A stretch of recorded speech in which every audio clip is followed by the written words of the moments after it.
And sir ఇప్పుడు మోడీ గురించి మాట్లాడినా, ఒక ఇందిరా గాంధీ గురించి మాట్లాడుతున్నారు ఇప్పుడు. హ్మ్. ఎందుకు అంటే 1971లో ఎంత అగ్రెసివ్‌గా వెళ్ళి అటు సైనికుల్ని కాపాడుకుంటూ, అంటే సైనికులతో మాట్లాడుతూ హ్మ్. ఏం జరుగుతుంది? ఏం జరుగుతుంది? అని చెప్పేసి వాళ్ళతో ఎప్పుడు ఇంటరాక్ట్ అవుతూ ఇందిరా గాంధీ అంత అగ్రెసివ్‌గా గెలిచింది. అవును. కానీ ఇటుపక్క మోడీ మాత్రం అలా చెయ్యట్లేదు. ఒక దెబ్బకి అంటే జస్ట్ బెదిరించడంతోనే ఆయన ఆపరేషన్ సింధూర్ దగ్గర అంటే సీజ్ ఫైర్ పెట్టేశారు. ఎందుకలా? అంటే ఒక లేడీకి ఉన్న దమ్ము ఇటు ఒక పక్క జెంట్‌కి లేదా అని జెప్పేసి కూడా ఇలాంటి యాహ్! ట్రోల్ నడుస్తుంది మోడీ పైన. దీని గురించి మీరేమంటారు? ఇది టూ ప్రీమెచ్యూర్డ్ స్టేట్మెంట్స్ అండ్ కా సమస్యను పూర్తిగా అవగతం చేసుకోకుండా మాట్లాడేటువంటి మాట అని నేను ఎగ్జాక్ట్‌లీ. చెప్పగలను. అవును. ఆ అవేర్‌నెస్ ఇవ్వడం కోసమే. 1971లో వాళ్ళ దగ్గర ఇప్పుడున్నటువంటి న్యూక్లియర్ వెపన్స్ లేవు. హ్మ్. ఇప్పుడున్నంత మద్దతు చైనా మద్దతు గాని, లేకపోతే అమెరికా మద్దతు గాని, ఈ ఇస్లామిక్ కంట్రీస్ మద్దతు గాని లేదు. ఉన్నాయి గానీ ఈ స్థాయిలో లేవు. హ్మ్. అప్పుడున్నటువంటి భౌగోళిక రాజకీయ పరిస్థితులు వేరు. ప్రస్తుతం ఉన్నటువంటి భౌగోళిక రాజకీయ పరిస్థితులు వేరు.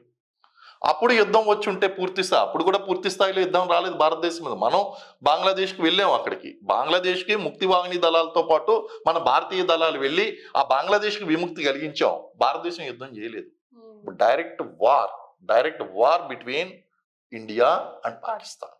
ఆ వార్‌కి వెళ్ళాము అంటే ఖచ్చితంగా మన ఎకానమీ కొన్ని దశాబ్దాలు వెనక్కి వెళ్తుంది. హ్మ్. ఇంత కష్టపడి బిల్డ్ చేసుకొని ప్రపంచంలో 5వ ఆర్థిక శక్తిగా నిలిచినటువంటి భారతదేశము ఎట్ వాట్ కాస్ట్?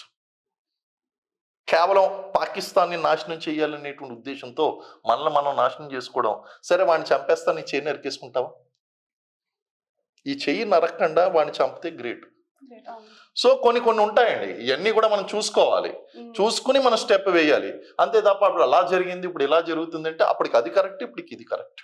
ఓకే. వెనక స్టెప్ వేయడం కూడా ఒకసారి అవసరమే. హ్మ్. ఏదో అంటూ ఉంటారు సింహం ఒక అడుగు వెనక్కి వేసిందంటే భయపడిందని కాదు, అదును చూసి కొడుతుంది అని. హ్మ్. అవకాశం కుదరాలండి. అవకాశం కుదరాలి. మనం అనుకున్నంత మాత్రాన మన దగ్గర వెపన్స్ ఉన్నాయి కదా అని వెళ్ళిపోతే తర్వాత పరిణామాలు చాలా తీవ్రంగా ఉంటాయి.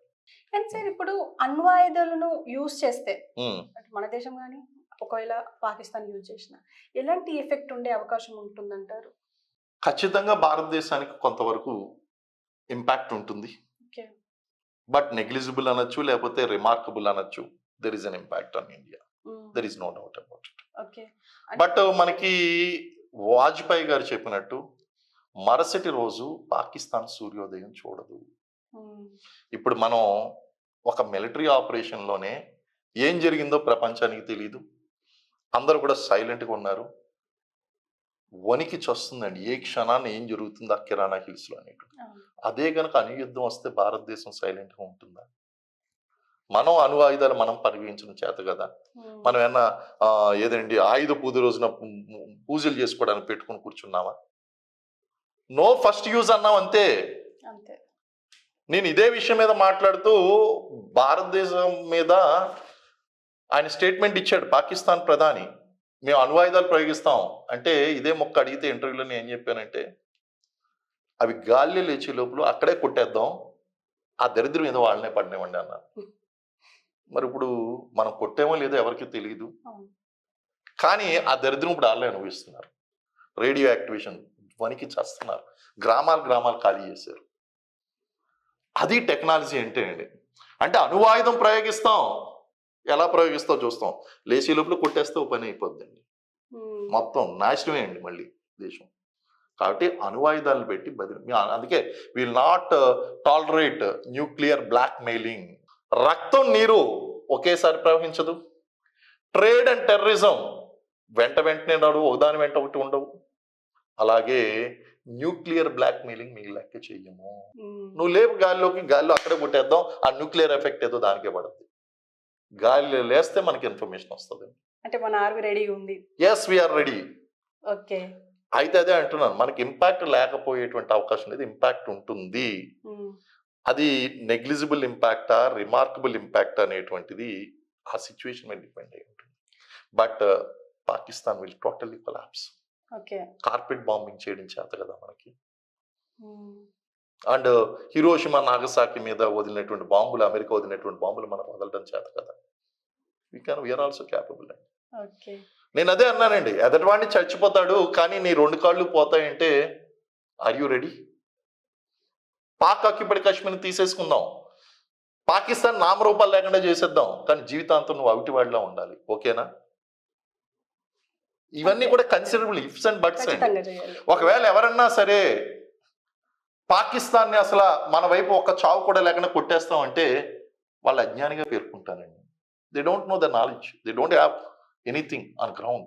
ఉమ్, మీకు చదరంగంలో ఎప్పుడైనా సరే మన ఈ ఒక భటుడు కూడా చనిపోకుండా మొత్తం మీరు చెక్ పెట్టారా రాజుకి చెస్ గేమ్లో? లేదు. ఆబ్వియస్లీ బోత్ ది సైడ్స్ అవును. ఉంటాయండి. So what is victory? Minimum loss from our side, maximum loss to other side.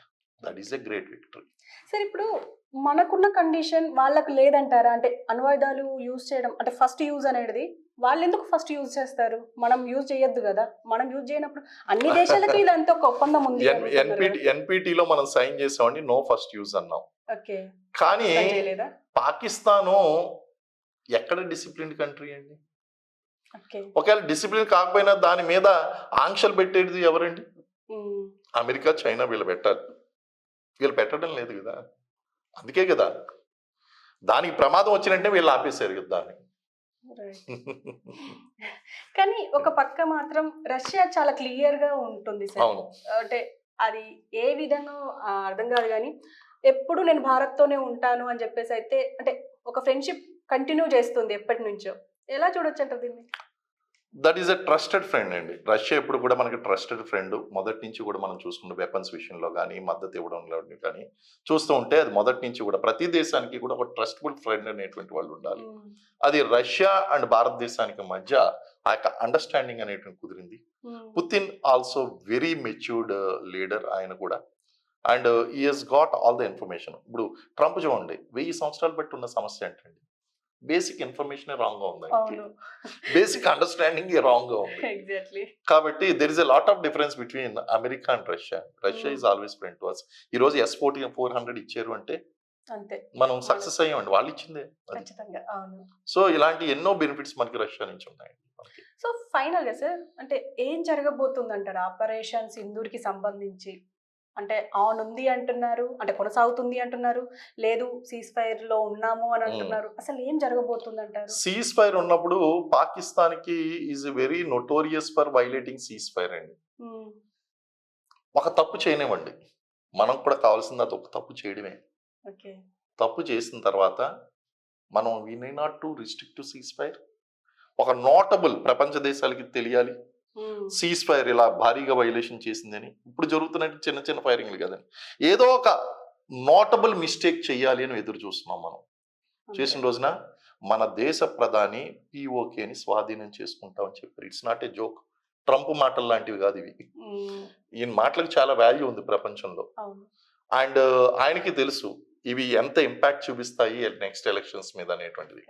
అంటే మోడీ గారు మాట్లాడి ప్లాన్ చేయరు, ప్లాన్ చేసుకుని మాట్లాడతారు. అంతే, అదే కరెక్ట్ కూడా. ఇంకా నా స్టేట్మెంట్ లో చాలా అర్థాలు ఉన్నాయండి అనాలిసిస్ చేసుకుంటే. ఆయన మాట్లాడి ప్లాన్ చేయడం అంటూ ఉండదండి, ప్లాన్ చేసి మాట్లాడడం అనేది జరుగుతుంది. అది ప్రూవ్ అయింది. And wait for this episode only. ఈ ఎపిసోడ్ కోసం వెయిట్ చేయాలి మనం. ఆయన ఒక మాట అన్నారు అంటే ప్లానింగ్ అయిపోయింది. ఇట్స్ క్లియర్ అండి. Thank you very much sir. అంటే మీ టైం కోసం మేము చాలా రోజుల నుంచి ఎదురు చూస్తున్నాం. Thank you very much. Thank you madam, thank you very much.